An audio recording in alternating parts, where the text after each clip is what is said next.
Hello everyone, this is Zakria again with you. And today in this video we're going to talk about the letter of motivation or statement of purpose, however you want to call it. Now before we begin and get into it, if you are new to my channel, I would really like you to subscribe to my channel so that you can keep yourself updated with more content. And that's really it, and then I guess let's get started.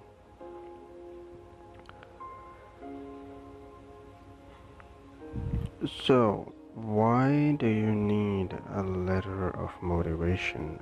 A letter of motivation is mainly nowadays it's like a standard requirement by universities when you are applying for higher education. It's all there is no limit, I guess, because it's also required for bachelors in some of the cases, and in some places it's required for masters as well, and PhD and so on. So, and also, like for example, if you're applying for visas in some other countries, you also need a letter of motivation. So you basically need it to convince the people that you are really motivated. What is actually the reason why you are not staying in your own country and you are going for another country? Or for example, if it's a university inside your own country, they would want to know like why specifically them out of maybe so many others. So basically that is why you really need to write a letter of motivation. So I'll be discussing some of the tips and like the format and how basically you can write a motivation letter and how you can make it real strong and a good one for the reader. So with that being said, let's discuss the format of the letter of motivation. And now the best standard that is so far being followed and is like really appreciated by the officials as well is like it should be of 1 page length only, unless they have specified it that it should exceed to 1.5 or 2 pages. But if it is not mentioned, always keep it in your mind that your letter of motivation needs to be only for 1 page. And there are two approaches about the paragraphs. Sorry. You can either go for like the 3 paragraphs, which is the intro, body, and conclusion, or you can simply divide all of these three, the intro, body, and conclusion, into 6 to 7 paragraphs. So now that is up to you which format suits you better, which format you want to go with. In that, maybe you can write 2 paragraphs on intro, 2 small ones, 3 paragraphs on the body, and 2 paragraphs for the conclusion. It all depends on your material and what you have got, so you can choose whichever suits you better.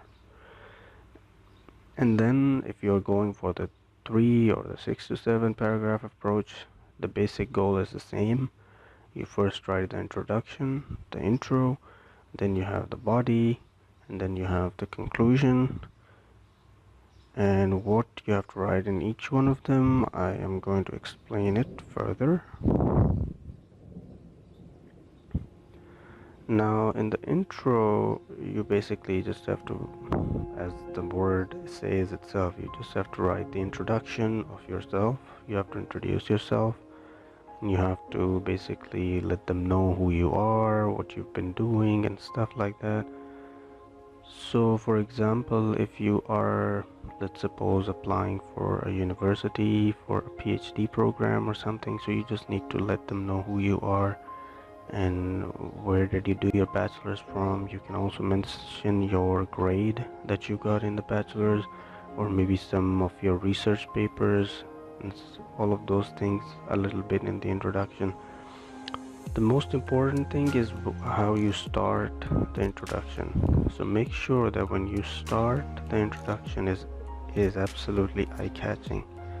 You do not want the reader to just start because, as you all know, first impression is the last impression. So you would not like the reader to basically read your letter and the first line itself is just giving them a very bad impression about you or something, and they just throw it away. So you have to make it really interesting, and you have to make it really smooth, and all the transitions from the introduction to the body to the conclusion should be very unique and very synchronized. So the reader actually likes to read what you are offering them. So you just have to be really careful about that. There are so many samples over the internet. You can simply see how those people are introducing themselves, or what is the opening statement for them, how they're using it. Some might just go directly with their introduction, some might give some kind of an opening statement and then go for the introduction. So you just see which format suits you better and how you can actually make your letter look really unique and good. Now coming to the body part, where you have to actually write the whole material. Now if you've had any internships, any major internships, and if you've had any work experience or something, you can mention that into the body. Basically in the body paragraph you just need to tell them the whole reason, why you are writing it to them, why you should be chosen, what actually motivated you to go for this specific program or this specific task that you are applying for.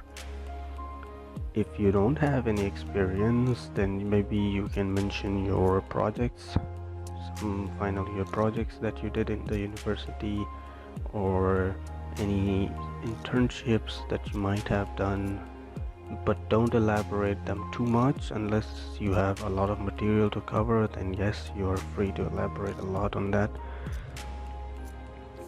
And the reason that has to be written in this paragraph is simple. You have to just mention your experience, how your experience or your studies in the past are related to your motivation. Now for example, let's suppose you sorry, let's suppose you are a you did a business, you did bachelor's in business, and you are applying for MBA maybe, I guess, or you're applying for project management, and you have 2 years of experience in the past, and you were dealing with projects and stuff. So you can basically mention what you did in the job and how that management of projects made you select this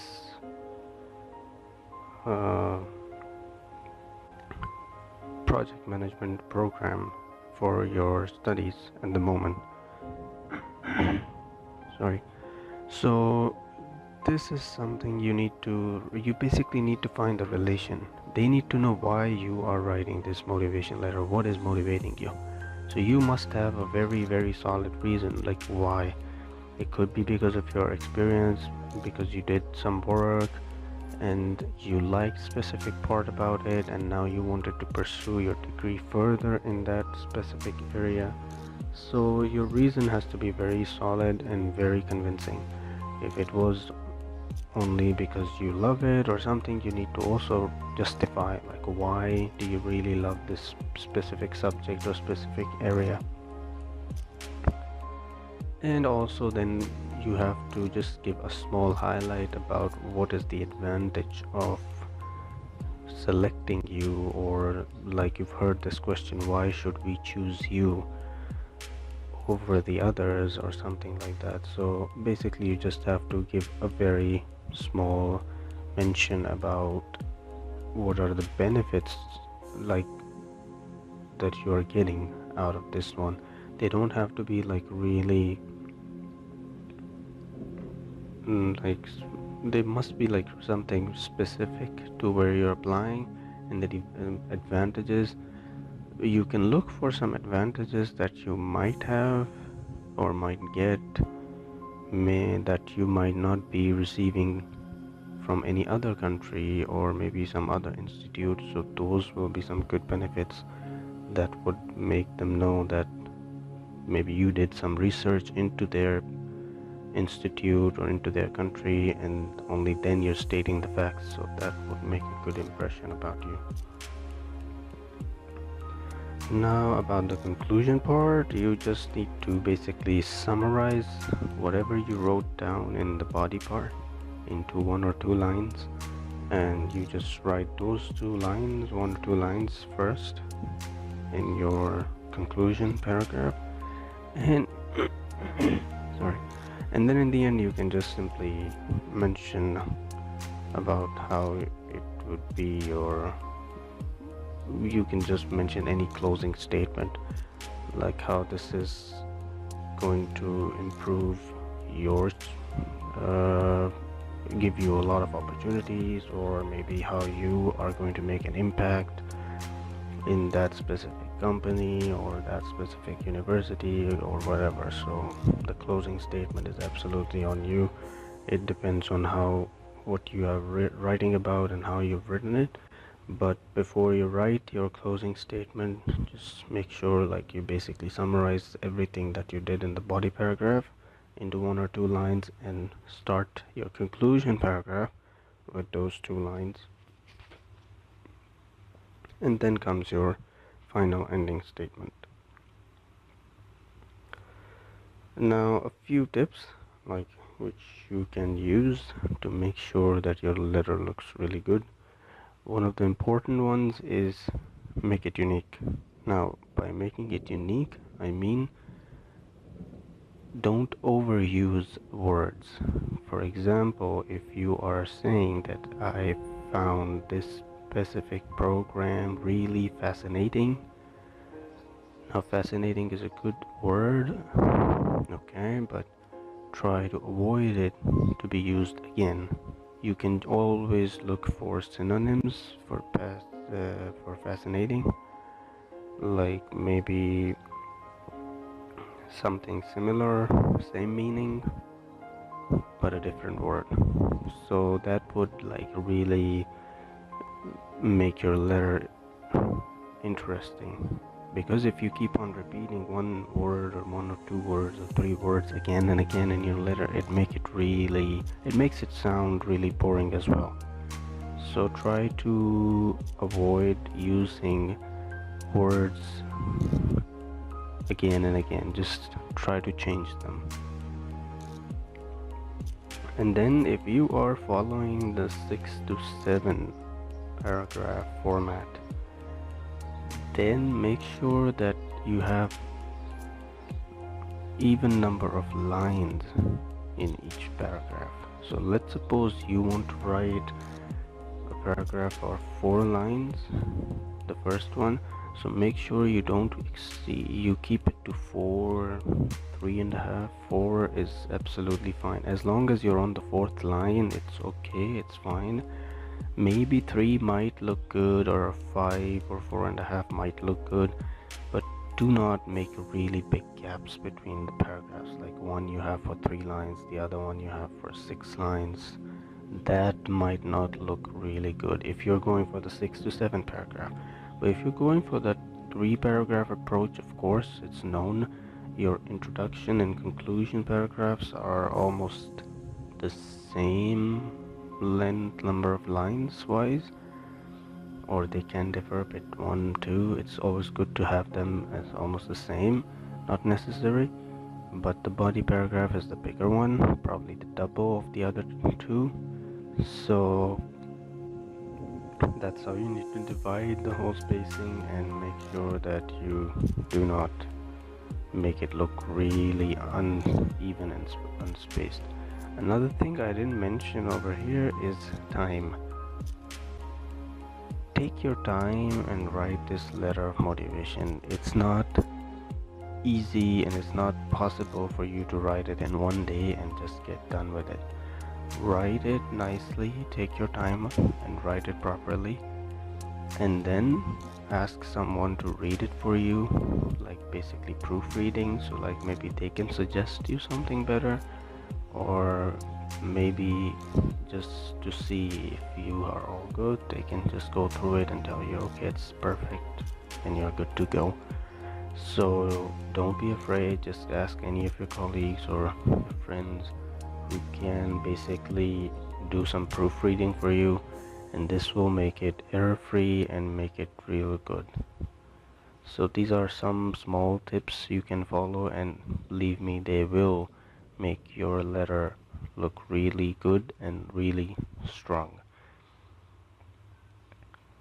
And I guess those are basically the things that you need to follow. Just make sure that you can dig up some samples from the internet as well, maybe related to your field or something, and this might help you to give you a little bit of an idea while you're writing your own about some few things, like some opening sentences, closing sentences, and stuff.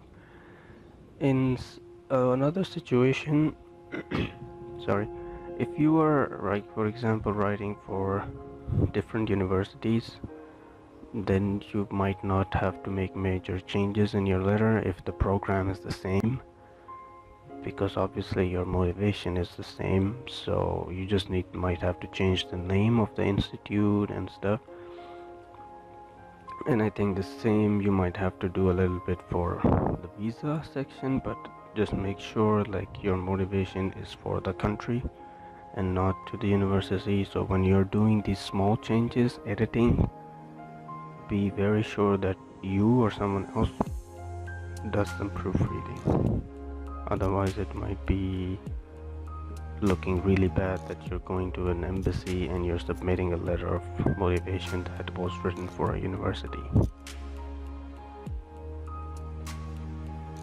So, well, I guess that's it.